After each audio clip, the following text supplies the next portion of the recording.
बहादुर शाह बादशाह के समय महाराजाधिराज माधवराज सिंधिया उनसे मिलने गए।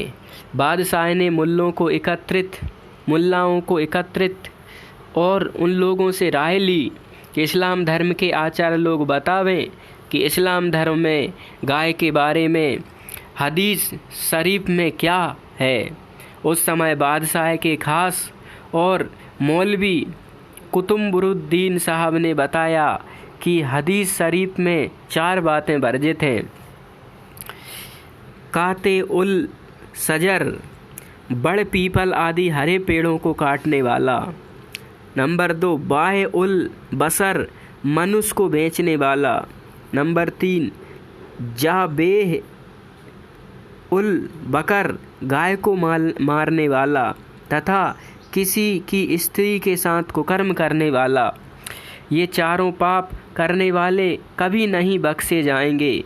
कुरान की आयत और पूर्वोक्त हदीस भी इस विषय में मौजूद है। इससे साबित हुआ कि खुदा ताला ने विशेष रूप से गो हत्या वर्जित की है। इस फतवे के नीचे निम्नलिखित दस्तखत है। मोहम्मद शाह, गाजी शाह आलम, बादशाह सैयद उताउल्लाह खां फिदवी। दस्तखत दरोगा अतीस खाना हुजूर पुरनूर दरबार।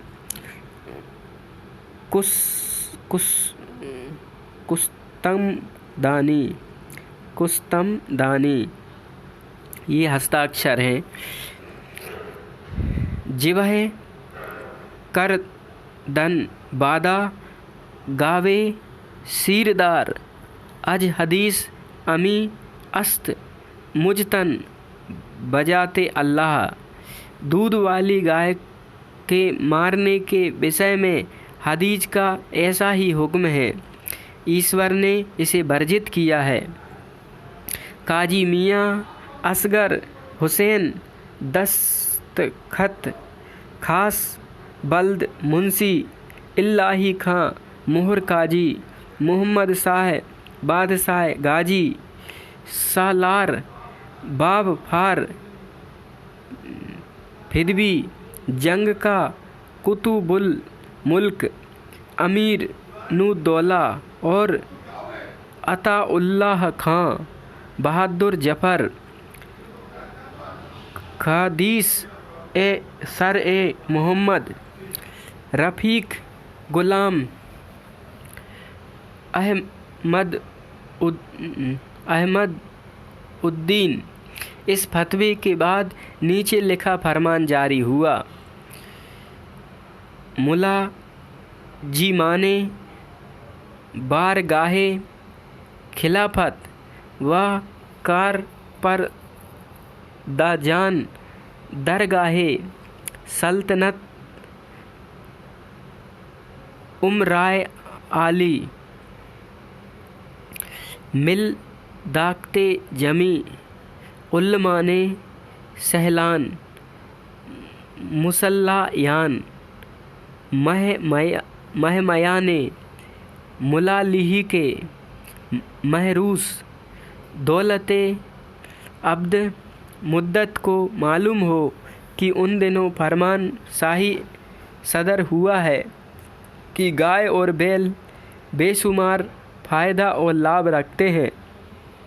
मनुष्य और पशुओं का जीवन अन्न और घास पर निर्भर है और वे दोनों चीज़ें खेती के बिना नहीं मिल सकती और खेती गाय और बैल के बिना कठिन है। गाय और बैल ही संसार की जनसंख्या और मनुष्य का जीवन निर्भर है। इस बात को ध्यान में रखकर फरजंदे आर्यमंद महाराजाधिराज माधवराज सिंधिया बहादुर की गुजारिश के अनुसार माव दौलत की इच्छा है कि मेरे अधीन समस्त राज्य में गौ हत्या का रिवाज बिल्कुल ना रहे और सर्वथा मिटा दिया जाए। इस फरमान के मिलते ही राज्य के समस्त प्रबंधनकर्ताओं को इस आज्ञा को प्रयोग में लाने का पूरा प्रबंध करना चाहिए और आज्ञानुसार पवित्र व उत्तम स्थान किसी भी शहर कस्बे गांव में गौ हत्या न की जाए। यदि किसी ने इसके विरुद्ध किया तो वह बादशाही कोप का भाजन होगा और सजा पाएगा। मौलवी कुतुबुद्दीन और बादशाह हैदर अली को लोग कलयुगी विराट कहते थे। उनके पास अमृत महल जाति के 60,000 बलवान बैल थे। उनकी विशाल गौशाला का प्रबंधन करता स्वयं उनका प्यारा पुत्र टीपू सुल्तान था। कहते हैं कि अंग्रेज़ों की लड़ाई में जब टीपू सुल्तान हार गया तब 18 घंटे में 150 मील की यात्रा रातों रात उसने बैलगाड़ी पर तय की। उस विपरीत काल में भी जब हिंदू जाति सब तरह से विनाश के मार्ग पर पहुंच गई थी, यहाँ का गोवंश संसार के लिए आश्चर्य था। इतना ही नहीं, अफगान युद्ध में कप्तान डेविसन के साथ 30,000 बलवान बैल थे। मुसलमानी शासन के अंत होने के बाद उस धर्म के नेताओं और आचार्यों ने जो फतवे दिए तथा समय समय पर मत प्रकट किए, उनका ब्यौरेवार विवरण देना आवश्यक प्रतीत होता है। नीचे के विषय बड़े दिलचस्प और महत्वपूर्ण हैं। नंबर 1, गाय की कुर्बानी करना इस्लाम धर्म का नियम नहीं है। फतवे हुमायूनी भाग 1 पृष्ठ 360। नंबर 2, बकरे और भेड़ की कुर्बानी गाय की कुर्बानी से अच्छी है। दार उल मुख्तियार भाग 4 पृष्ठ 228। नंबर 3, गाय की कुर्बानी के जायज़ होने में मतभेद है, इसलिए बकरे और भेड़ की कुर्बानी ठीक है। दार उल मुख्तियार की लुगत दार उल मुख्तियार भाग 5 पृष्ठ 228। नंबर 4, गाय की कुर्बानी की अपेक्षा भेड़ और बकरे की कुर्बानी अच्छी है। कुस्तुननुत्तुनिया के सादिक का फतवा। नंबर 5, मुसलमान के लिए कुर्बानी ज़रूरी और नैमित्तिक नहीं है। मौलाना हसन निजामी का फतवा। गाय की कुर्बानी ज़रूरी और नैमित्तिक नहीं है। अगर कोई उसे छोड़ देता है तो धर्म विरुद्ध काम नहीं करता। लखनऊ के मौलाना हई का फतवा, जिस पर अब्दुल हसन, अब्दुल वहीद, अब्दुल अदबली हाजी और काजी हसन मोहम्मद के दस्तखत हैं। नंबर 7, ना तो कुरान और ना अरब की प्रथा ही गौ की कुर्बानी का समर्थन करती है। हकीम अजमल खां। गाय की कुर्बानी। नंबर 8, गाय की कुर्बानी मुसलमानी धर्म का नियम नहीं। मियाँ छोटानी। नंबर 9, यह मेरा आम विचार है कि बकरीद के वक्त जो पैसे गाय की कुर्बानी में खर्च होते हैं वे बालकन के युद्ध में भेज दिए जाएं तो अधिक सवाब होगा। अलीगढ़ के मौलाना शिबली। नंबर 10, 6 मौलवियों ने मिलकर हदीस के आधार पर बकरीद के अवसर पर गाय नहीं मारने का फतवा निकाला था और लखनऊ की एक सभा में इसके विरुद्ध भाषण भी दिया था। नंबर 11, मुसलमान गाय नहीं मारें, यह हदीस के खिलाफ काम है। मौलाना हयात साहब, खाना हाली समद साहब। बहुत सारे इसमें नंबर हैं, नंबर 31 तक अलग अलग फतवा, अलग अलग कानून, अलग अलग राजाओं ने जारी किए हैं, जिनको वर्णन नहीं कर रहे हैं। पर सार यही है कि कई राजाओं, कई मौलाओं ने, जो नेकी भलाई के धनी थे, उनने गाय ना मारने का समर्थन किया। मुसलमानों के अनेक ऐसे कवि हुए जिन्होंने मुक्त हृदय से गौरक्षा का समर्थन किया। रहीम, जायसी, कबीर आदि। कबीर ने जहाँ यह लिखा कि मांस मांस सब एक है, जस खस्सी तस गाय, और यह भी लिखा दिन भर रोजा राखते, रात काटते गाय, एक खून एक बंदगी कैसे खुशी खुदाए। अंतिम में कबीर अकबर के निम्न पदों का उद्धरण देकर हम इस लेख को समाप्त करते हैं। बेहतर यही है कि फेर ले आँखों को गाय से, क्या फ़ायदा है रोज़ की इस हाय हाय से। कमजोरियों को रोक ले, जोरों को क्या करें, मुस्लिम हटे तो हौज के गौरों से क्या करें।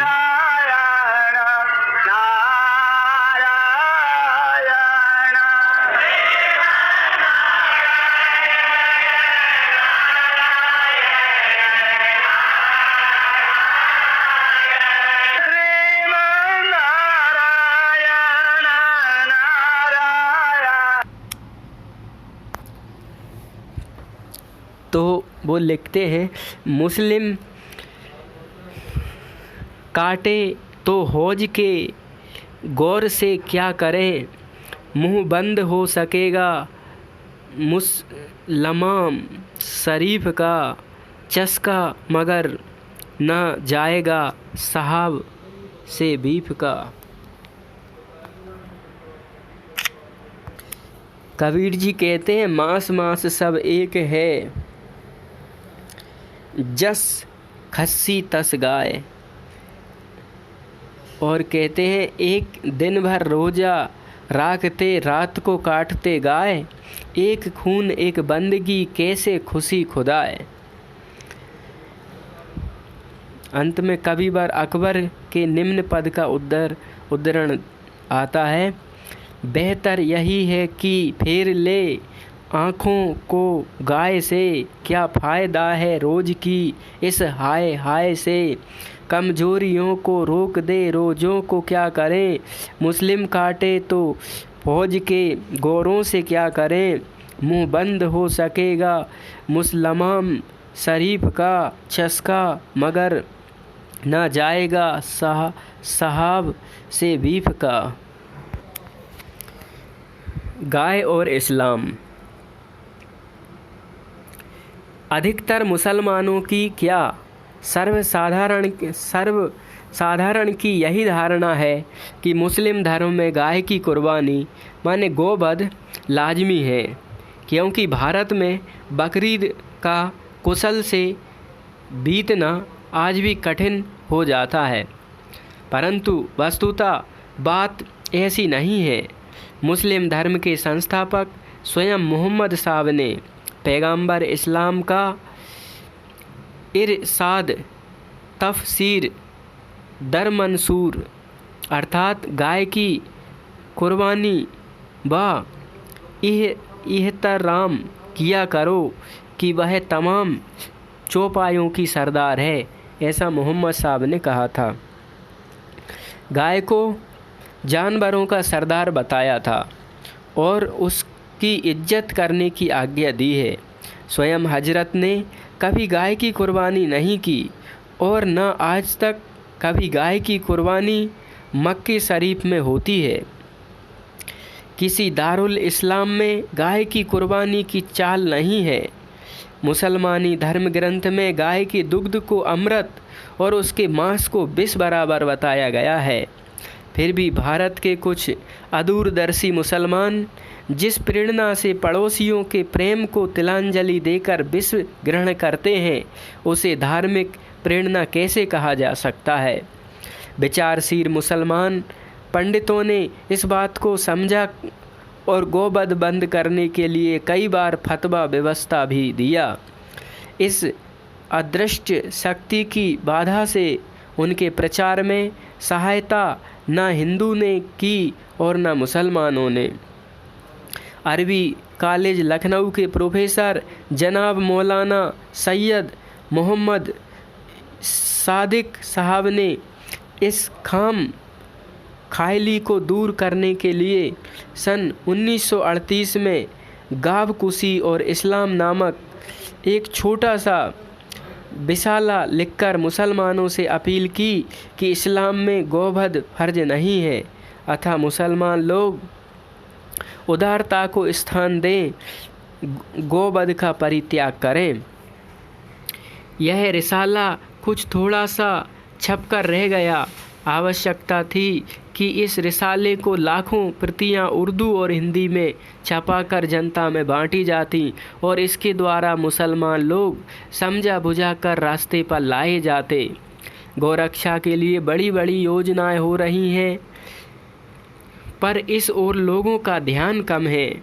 मेरी इतनी ही सामर्थ्य है कि इस रिसाले का सारांश पाठकों की जानकारी में लिखूं कहूं।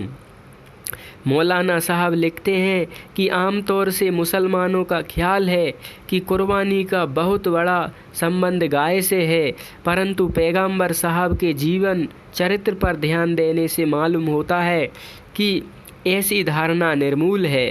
पैगंबर साहब का व्यवहार कुर्बानी के सिलसिले में हज का मौका एक खास है।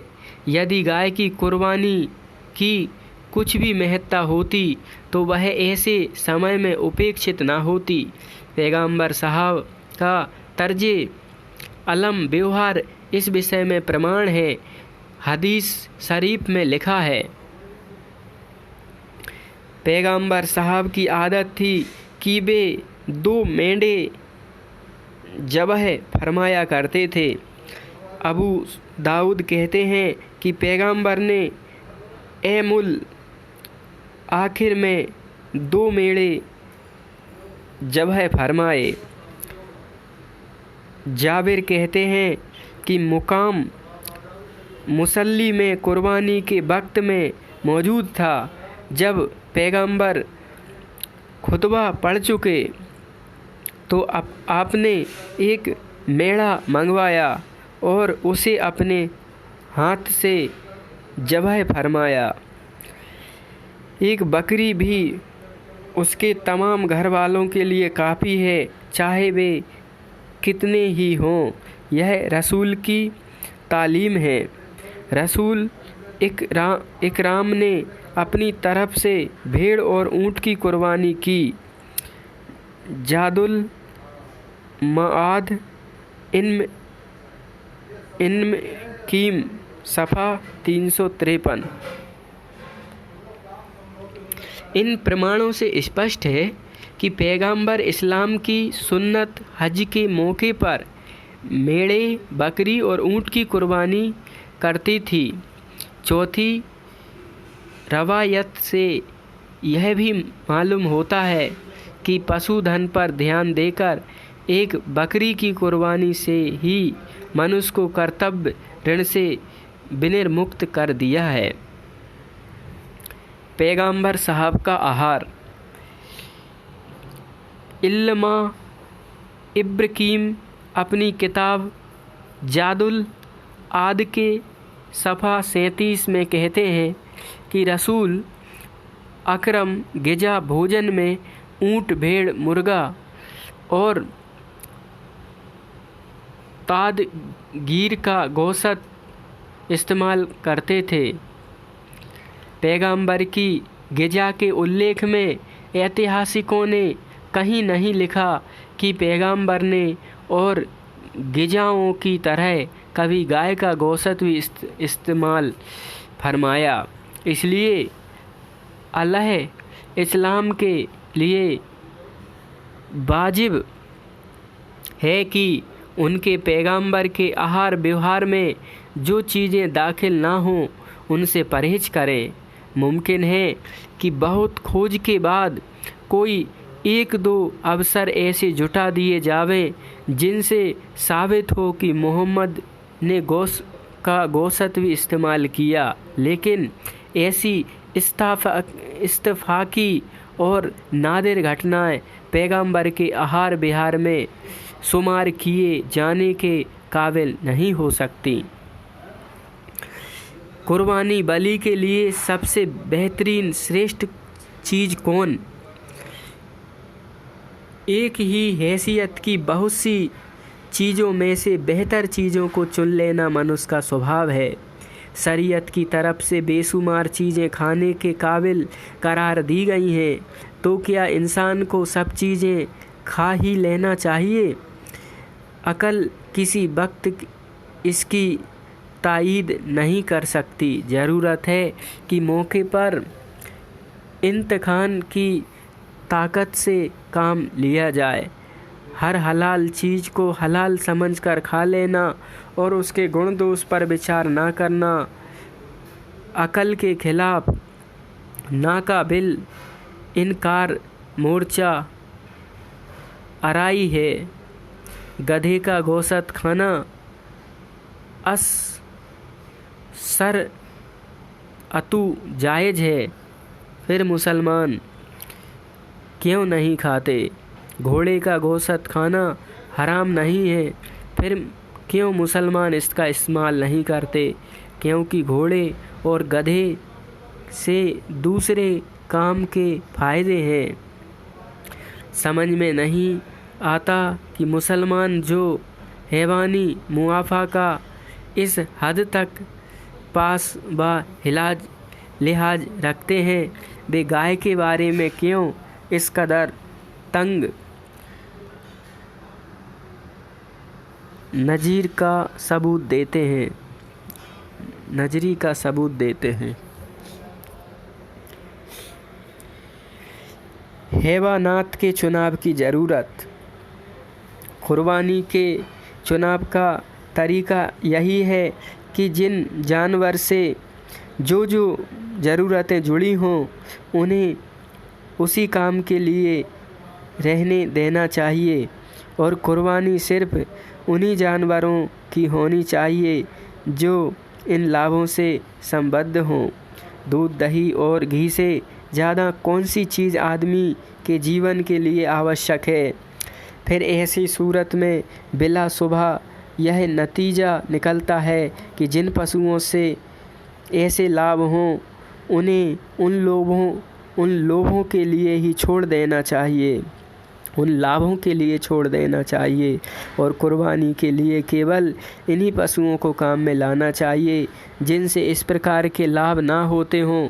यदि न्याय की शक्ति तुम्हारे अंतःकरण में काम करती तो ज़रा यह बताओ कि गाय के अतिरिक्त पशुओं में कौन है जिसे जीवन में लाभ पहुंचाने के लिए चुना जा सके? गाय तो बड़ी चीज़ है। यदि पैगंबर के वचनों पर ध्यान दिया जाए तो मालूम होता है कि हजरत ने दुम्बा ताक की हिफाजत फरमाई है, क्योंकि सिर्फ इसलिए कि भोजन संबंधी लाभ इससे भी होता है। मेंढे को बेहतरीन कुर्बानी बतलाकर लाभदायक पशुओं की वृद्धि का रास्ता निकाल दिया। मेढ़ा बेहतरीन कुर्बानी है। तरदी शरीफ। पहले तो चुनाव की दृष्टि से गाय की कुर्बानी नाकाबिल इनकार हल्की जुर्म करार पाती है। फिर उसकी पुष्टि के लिए रसूल इकरम का यह वचन कि कुर्बानी के लिए बेहतरीन जानवर मेढ़ा है, बात को अत्यंत स्पष्ट किए देता है। यकीनन मुसलमानों को अपने रसूल के इंतखाब का वजन महसूस करते हुए मेढ़ों की कुर्बानी करनी चाहिए। कुर्बानी का प्रारंभ। कुर्बानी का इतिहास देखने से पता चलता है कि इसका प्रारंभ मनी की पहाड़ी से हुआ, जहां इब्राहिम खलील अपने ईश्वर की आज्ञा से अपने बेटे के गर्दन पर छुरी फेर रहे थे और कुदरत ने बजाय अजीम महाबली प्रदान के मकसद को पूरा करने के लिए एक जानवर बतौर फीदिया अनुकल्प भेज दिया। कुरान ने कुर्बानी की इब्तदाई मंजिल में भी इस बात को फरामोद कर दिया, नहीं, हरगिज नहीं। दुम्बा में चूँकि दूध, घी वगैरह का फ़ायदा पहुंचाने की सामर्थ्य थी और गाय में उससे भी ज़्यादा लाभ पहुंचाने की योग्यता थी, अतः हजरत इस्माइल की जगह मेढ़े का इंतखाब करके बतला दिया कि कुर्बानी सिर्फ उस जानवर की हो जिससे दूध, घी वगैरह लाभ ना हो। क्या मुसलमानों का कुर्बानी के मेढ़ों पर मेढ़े के बजाय गाय की कुर्बानी करना सुन्नत खुदा और सुन्नत इब्राहिमी की खुली खिलाफ वर्जी नहीं है? जातीय द्वेष को इतना ना बढ़ा देना चाहिए कि उपयुक्त बातों पर ध्यान ना दिया जाए। लोगों में मशहूर है कि जनाब इस्लाम की एवज में दुम्बा बतौर फीदिया अनुकल्प ज़बह हुई थी, इसलिए यह बात गलत है। इसका प्रमाण यह है कि दुम्बा के सिर पर सींग नहीं होती और उक्त कुर्बानी के सींगों का खाने काबे के अंदर मौजूद होना और हेजा बिन यूसुफ के हाथों का बाकी बर्बादी के वक्त उनका तलफ होना तवारीख से साबित है। इस पर यदि कोई यह कहे कि जब दुम्बा और गाय से समान लाभ है तो गाय के लिए ही इतना जोर क्यों देते हो, इस पर मेरा यह कहना है कि दुम्बा के वध से कोई हानि विशेष नहीं है।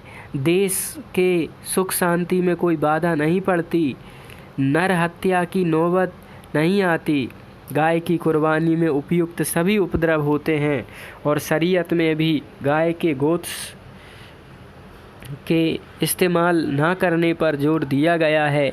इसलिए हम पूरी खूब तके साथ गावकुशी, गोवध, नीज उसके मांस से बचने के लिए जोर देते हैं। बाविज है कि जिस रीति से पैगंबर इस्लाम ने गाय की कुर्बानी को बिल्कुल गैर ज़रूरी और हमेशा केलन फैलन नकाबिल इल्तफाक समझा, उसी भांति इस्लाम पर बर इफ़राद भी कुर्बानी के मौके पर कभी इसका नाम ना लेते। गाय से लाभ।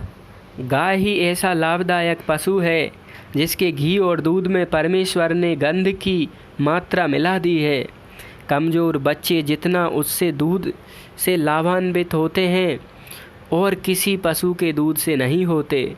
और यह भी हकीमों का अनुभव है कि जिस औरतों का दूध खराब या किसी बीमारी के कारण कम हो जाता है, उनके बच्चे या बे दूध मुहे बच्चे जिनकी मां मर जाती है, उनके लिए गाय का दूध परम लाभदायक है। शोक है कि ऐसे लाभदायक प्राणी का मुसलमान कुछ ख्याल नहीं करते और लाखों की तादाद में काट कर खा जाते हैं। गाय की महिमा। मुसलमानों ने बड़े भारी मार्गदर्शक ने गाय के लाभ पर दृष्टि रखते हुए उसे काबिल ताजीम पूजनीय जानवर करार दिया है। उसके लिए तफसीर दरमंसूर देखिए। गाय की बुजुर्गी व एहतराम किया करो, इसलिए कि वह तमाम चौपायों की सरदार सैयदुल बहायम है। गो विषयक इस्लाम धर्म के उपदेश। नंबर 1, उल्लामा जलालुद्दीन सेवती लिखते हैं कि गाय का गोश्त मर्ज और उसका दूध और मक्खन फिजा है। नंबर 2, हजरत आयशा फरमाती हैं गाय का दूध दवा और उसका मक्खन शिफा और उसका गोश्त सरासर मर्ज है। नंबर 3, उल्लामा तिब्बती जहीर ने रवायत की है गाय का गोश्त बीमारी और उसका मक्खन दवा और दूध शिफा है। नंबर 4, इब्न मसऊद साहिबी रसूल अल्लाह से रवायत की है कि गाय का दूध सरासर शिफा है। नंबर 5, इमाम जाफ़र साहब ने इरशाद फरमाया गाय का दूध दवा, उसके मक्खन में शिफा, उसके मांस में बीमारी है, इत्यादि अनेक वचन हैं।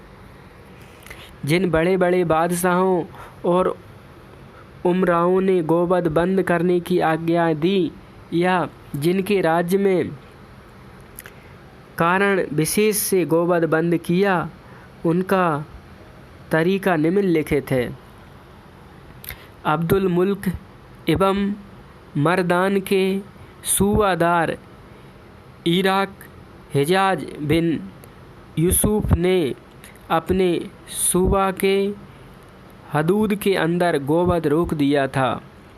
नंबर 2, हिंदुस्तान के प्रसिद्ध शासक शाह बाबर ने अपने राज्य काल में गोवध बंद कर दिया था, जिनका सबूत उस वसीयतनामे में मिलता है जो भोपाल के तुलबनामा खास में मौजूद है।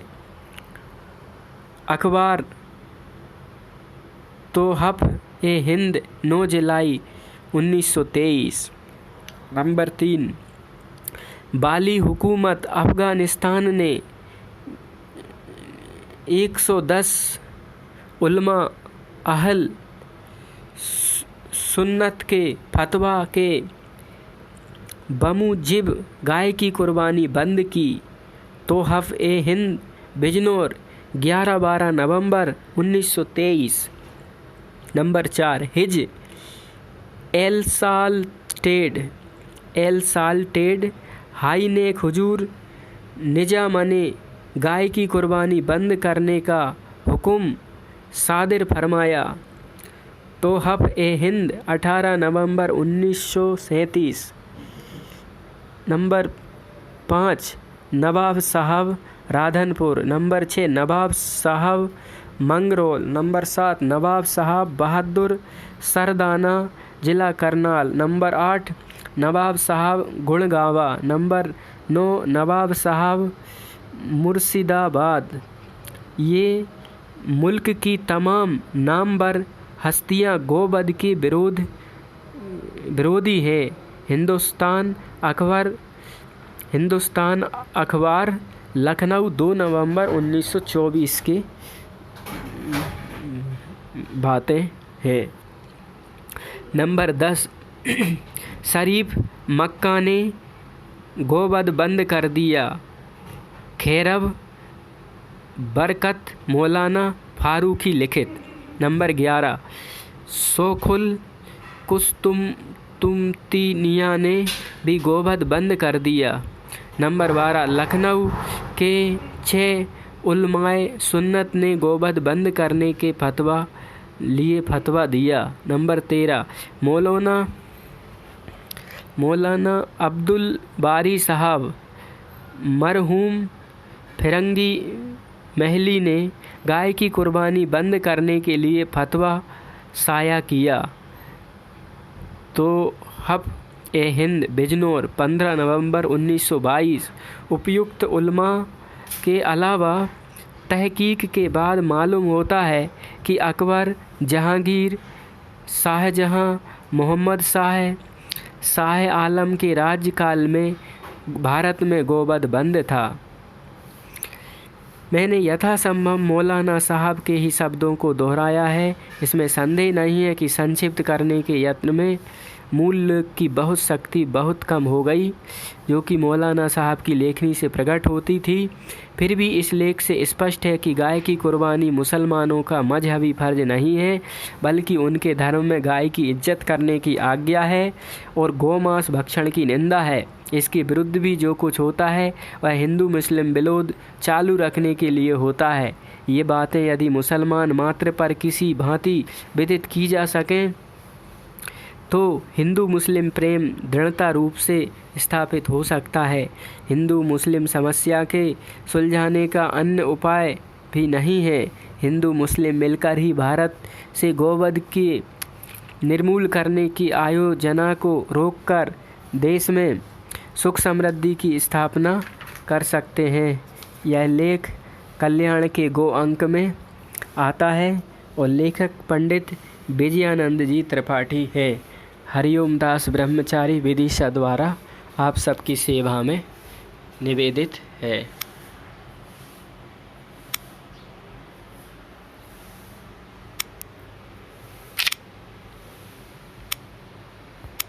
नारायण नारायण हरिओम तत्।